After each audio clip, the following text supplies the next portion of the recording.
भाई last video में जो मैंने आपको पटाखा दिखाया था साउंड ऑन के नाम से, जो अपनी मेरी रील में जो मैंने पटाखा दिखाया आपको, भाई वो पटाखा तो जो है आपका घर में चलाने लायक नहीं था बिल्कुल भी, जबकि मुझे दुकानदार ने बोला था कि आप उस पटाखे को घर में चला सकते हो।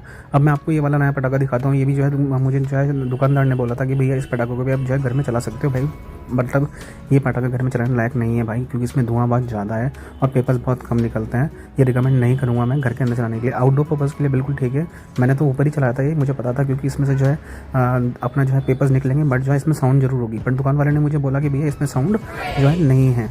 अब आप देखो खुद ही इस पटाखे की साउंड और धुआं देखना।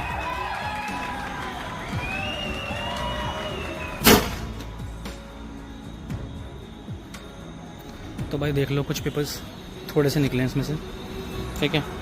ये वो पेपर्स हैं, धुआं बहुत ज़्यादा हो गया, ठीक है। घर में बिल्कुल मत चलाना, क्योंकि भाई बहुत ज़्यादा धुआं है, पेपर्स इतने नहीं हैं।